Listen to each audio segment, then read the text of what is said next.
Welcome back to West Texas View. Welcome back to the last segment of our two-show program about Midland College's 40th anniversary.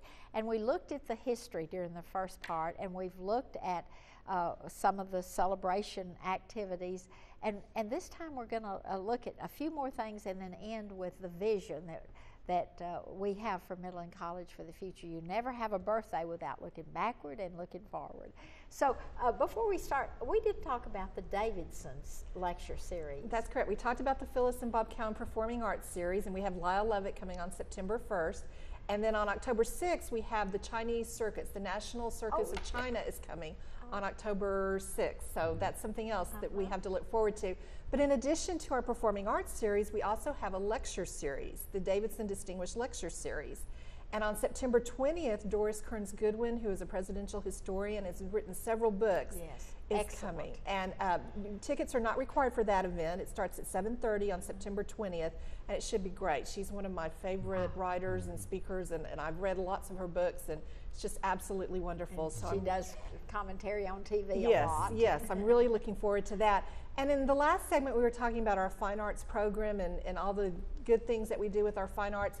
On September 6th, also a little 40th anniversary celebration, we are highlighting our art faculty in our McCormick Gallery, which is located in the Allison Fine Arts Building. We have a wonderful, talented group of art faculty, and they will be having a show that will be on display this fall. But on September 6th at 6:30 p.m., we're having a reception. It'll be the opening reception of that show.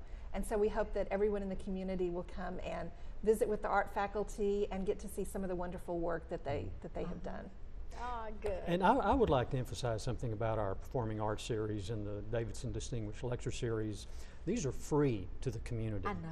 And that makes these so unique because we have such great support from donors that enable us to bring in outstanding presenters, performers, lectures. And if you went anywhere else to hear these, you'd pay $40, $50 at least, a ticket. At least. And so we really invite the community to come out and take advantage of all these wonderful opportunities that the college has to offer.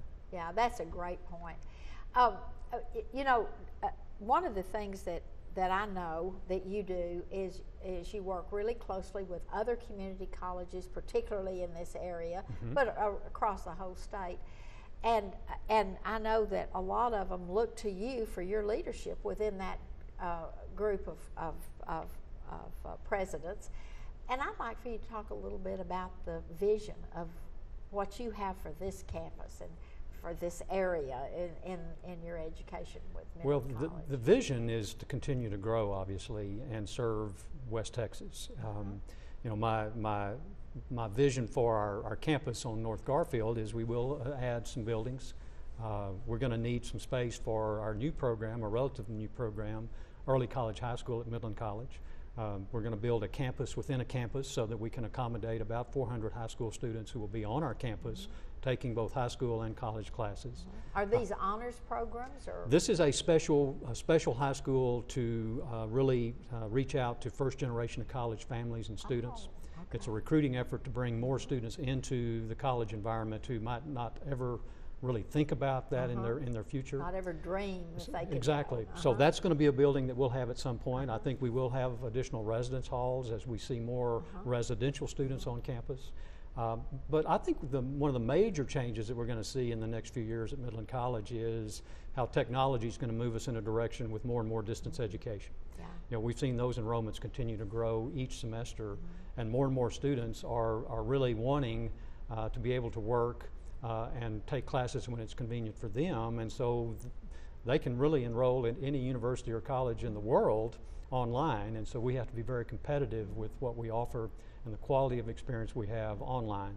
And so that's going to be a big push for us because it's one thing to teach psychology, which is my background, but it's another to take that subject matter and move it into your medium of technology or internet and make that a really unique experience. Yes, hands-on kind of a good thing. learning experience for students, but we're going to see more and more of that.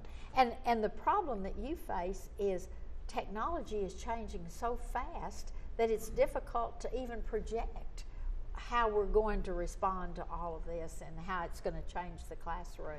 A good example of that, just in the 4 years I've been back at Midland, we've gone from thinking we were kind of cutting edge with making sure that all of our employees had a desktop computer.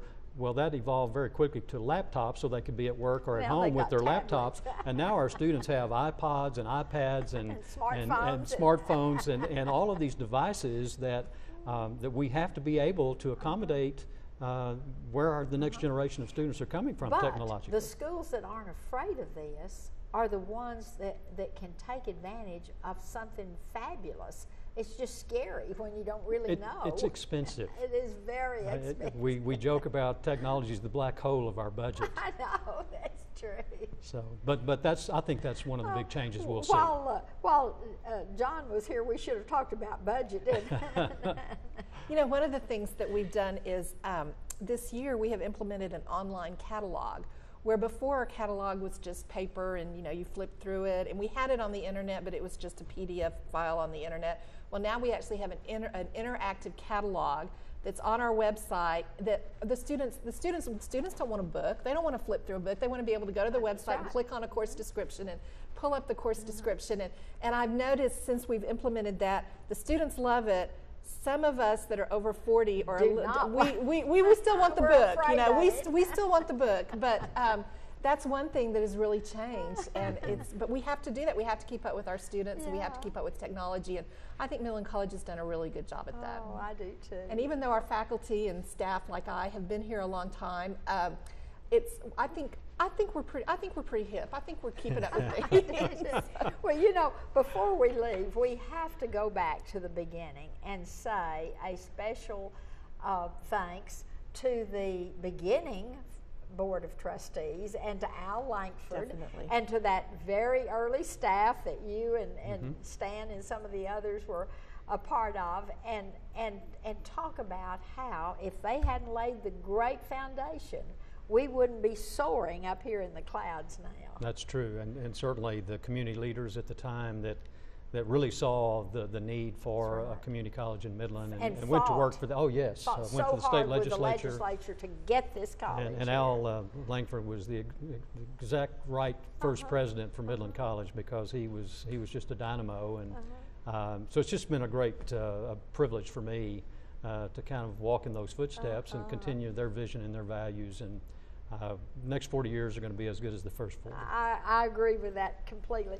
It has been such a pleasure to have our Midland College people to take the time to come and talk about the wonders of Midland College, and as it celebrates its 40 years, I hope you appreciate what they have had as impacting this community. We'll see you next week with another program. Thanks so much for joining us today. Thanks for joining us for News West 9's West Texas View with Johnny Lou Avery. This has been a public affairs presentation of KWAB-TV and KWES-TV.